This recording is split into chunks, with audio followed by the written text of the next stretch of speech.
Today, I have a wild story for you guys today, and this time it will be about the infamous fighting game player, LowTierGod, the man known for being one of the most toxic yet entertaining figures out on the internet. Recently, big news came out about the man, and I have recently taken an interest in talking about him and his claim to fame being his toxic demeanor. During his time on YouTube, he has been on the receiving end of criticism because of his very loud and controversial opinion. The thing that made him popular was his toxic antics that would be a stain on his reputation, and would become famous for his angry responses to everything. That was what put him on the board. This would start early during the days of Street Fighter 4 online. His start wasn't actually on games, as during the early time of social media, in the mid to late 2000s, he would make skit videos in order to show his acting skills to the world. Yeah, it's the low quality stuff, but a lot of people did this in the early YouTube days, and it was pretty common that people posted videos just because they wanted. The idea of making money from videos was not a thing, so people used YouTube as an actual social media, as opposed to what it is now. But that was his start before his change to what we know him for. Also, another thing that happened to LowTierGod was involvement with less than savory people, leading to him getting arrested for a crime his girlfriend at that time had committed, so his options were limited, and it would stay that way if he wasn't able to change. He would eventually transition to other avenues and then would start making gaming content as well as his personal content that was around under the channel 𝖊𝖏𝖏, which was later rebranded to LowTierGod channel, which will be the focus. He is also referred to as LTG, so I will be calling him that or LowTierGod interchangeably. So now, his big hit didn't come until 2013 when he posted a video clowning on Boogie2988, and this honestly felt like rage bait at the time at least. This is a fucking video to some fat fuck on YouTube named Boogie2988. Now, I'm tired of this fat fuck popping up in all. Funny enough, he was the first to call out Boogie, but at the same time, it was an unpopular opinion to go against him.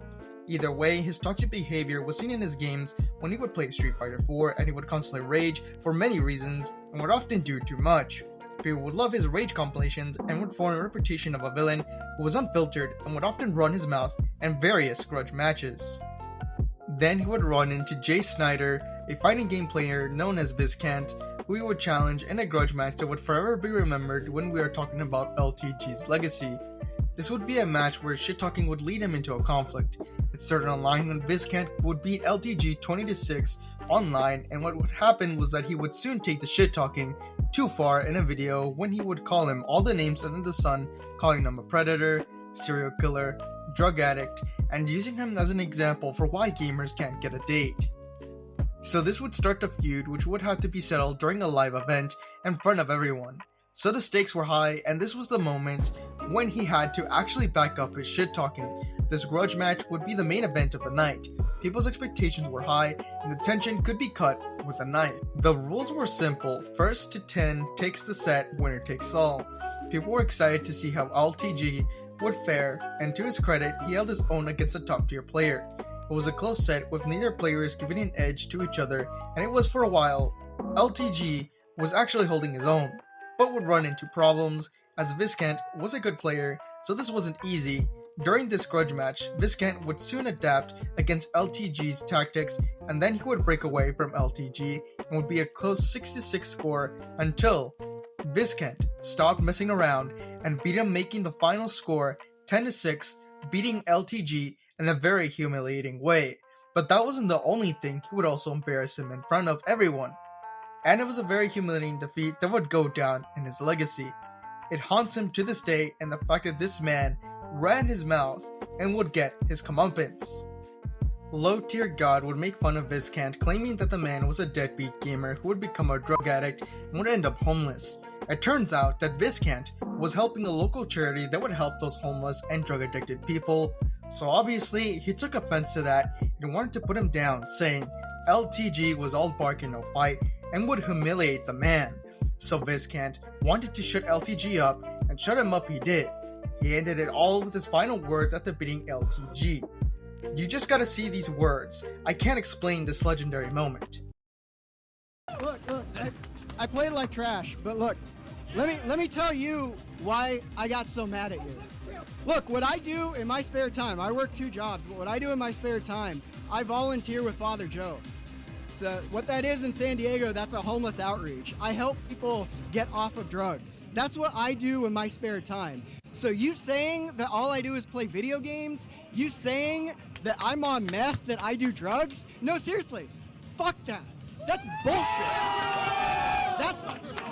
That's what I do in my spare time. So there's gonna come a point when you forget about what happened, and you're gonna want to come back at me, and you're gonna want to wash the taste of my dick out of your mouth. So what I'm telling you then is, look, one thing you said on Twitter, that was right. That was right. I am too old to be playing with a child. So what I want you to do is go back to the McDonald's that you work at, ask your boss to give you some overtime, and then come back and play me for more money, because this was kid stuff. And I'm done. No, that's it. I got nothing more to say to you. We're done. You and me, we're done. But of course, he didn't take it too well and would double down, calling him out on his critiques and everyone in the fighting game community, which would further make him the villain of the fighting game community, with his delusion being on full display.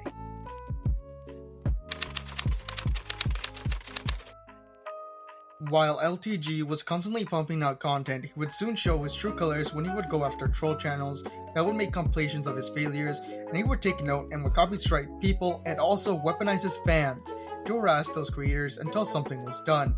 But it just triggered a Streisand effect, which is a phenomenon where a person tries to hide away something. Instead of discouraging others to stop looking, they would just keep going. The more LTG tried to stop these troll channels, more would pop up and the cycle would continue, and this went on to the point where people at one point or another were copyright striked or even doxxed if they tried to appeal the claims. So it was dangerous to go after him and his community. But he was a memeable, and with this gem being one of the first time I personally was exposed to LTG years ago. You are a worthless bitch ass nigga. Your life literally is as valuable as a summer ant. I'm just gonna stump you. You're gonna keep coming back. I'm gonna seal up all my cracks. You're gonna keep coming back. Why? Because you keep smelling the syrup, you worthless bitch ass nigga. You're gonna stay on my dick until you die. You serve no purpose in life. Your purpose in life is to be in my stream sucking on my dick daily. LTG was banned multiple times again on Twitch because of his antics. Initially, he would just bully random people, streamers, pro players, and then shit talk a disabled person. Then he would say some very transphobic things against a person from the scene. I'm not going to lie, reviewing the clip, I think that was very unhinged, and right after he was banned from ever competing at EVO, the biggest fighting game tournament ever. So he couldn't become a pro player if he wanted to due to his antics. This was far beyond petty banter and shit talking. He was just a very unlikable person that no one wanted to associate with. With him making himself out to be the worst human ever, he ended up becoming a lolcow, which is a person who's become the internet's laughingstock. Anything that they do get immediately memed on, and oftentimes people will troll him by provoking the person and turning that into meme material. Same thing had happened to LTG, where people who watched him would clip him and turn him into a meme for a long time, to the point troll channels would be made in order to get him to act out. This would spark a conflict between the trolls and LTG and his community, so soon he would start to take down people who would make videos about his worst moments caught on camera. So LTG would try and silence people to the point of using tactics like copyright striking people. On occasion, he tried to mobilize his whole community to attack a fellow content creator and would receive a ban for it. It was his third ban at the time, where his own actions caused this. But that wasn't his only ban ever, as he would get more bans on Facebook as well as Twitch. His reputation has caused a lot of people to second doubt him about him, and funny enough, he would make a lot of out-of-pocket comments, and he even made his own insults for players and minorities. Everyone and anyone would face his anger. Even members from his own community would constantly face scrutiny if they angered him or even annoy him. The man was far too gone, and this was obvious from an outside perspective, where he was just a very brash person who was doing too much and going too far. People considered him a lost cause, but he would show some humanity with his blog style videos called The Critical Times in 2016, where he would talk about how he was at his lowest and he felt admitted to his shortcomings and his mistakes, but this is a far cry from what he used to be. Then some of the worst things he had done were doxing people on a few occasions. This was a very high profile thing he did, but one story that sticks out was that he went after another YouTuber, and I don't mean his troll channels, but a YouTuber who decided to pick up the case and make a story about it. June the King was the YouTuber who made the video on LTG, and his main content is exploring the downfall of YouTubers. So LTG was on his list, and he would make a video LTG was not very happy with about the video, and went on to the point that he claimed copyright. So for those who don't know, when you get copyright claimed by a person, you have to give out your personal information to the person who copyrighted you in order to turn this into a lawsuit, and it has been a widely criticized fault in the YouTube system. YouTube is too spineless to protect a creator, so what happens is that person who claimed it has tyrannical power to strong arm the person they striked. To this day, we all collectively blame the system for being so shit and making it easy for people to walk away with harassing, and now it is a bannable offense to abuse the system, but YouTube, in its infinite wisdom, still fails to do even the simplest thing. June was doxxed by LTG's community in front of his rabid community. He made a claim that he was not the one who leaked the info. Soon as my shit pulls up, we'll say his name on stream. You cannot publicly try to put out people's information. I can't help what's being typed in my stream. I don't know what's going on. Everybody doxed me. What's the difference? Yeah. But it's sus because only LTG should have his information, but somehow someone got their hands on it. And even if he didn't leak it himself, he was complicit in allowing this to happen in the first place, and this was a huge point of contempt for many, as this went far beyond the realms of internet antics. This was straight up harassment, and this went on for 2 years. It turned out well for June from a number of perspectives, but you cannot take away the fact that he did go through hell by the hands of LTG and his community. Through all of this, LTG was a very hated figure in the streaming community, and that severely damaged his potential to grow both as a streamer and as a person. Oftentimes his efforts to always be above the trolls would come back to bite him in the ass, and oftentimes the trolls would got what they wanted, a reaction. That same reaction was then clipped and the cycle would continue. It was a game of whack-a-mole, so when he would successfully silence, dox, or get a channel deleted, it wouldn't take too long before more would pop out. That was the problem, that at some point he would have to address it. So sooner or later, he would have to go through a whole ass rebrand in the hopes this would rewrite all his wrongs and make up for the times when he had fucked up. So he would make an effort to change, and soon the streaming community will slowly open up to him and will make guest appearances on other people's streams. He would get a no jumper interview, which would bring him down a little, and people would start to favor him. He would also make appearances in XQC and Gideon streams, where he would be a little more reserved and was open to criticism, as well as taking some light jabs as well. To the outside people though, he was surely making a change for the better, and I thought so too when I was going through this whole research. He would also be nominated in QT Cinderella's Live Streamer Awards. He would also have sent his condolences for 𝖊𝖊𝖘, a physically disabled gamer who he had beef with. People would call out his alleged insincerity in all of this, and said that he milked the death of a person he once ridiculed and made a dedicated video doubling down on his shit talking. Take that as you will, but he did give his condolences. But even with these big changes, people were skeptical. They didn't know if he changed or not, and that the only reason he changed was because the cash flow was coming in slowly, and he only changed for personal gain. He accused of some controversy when people accused him of grooming.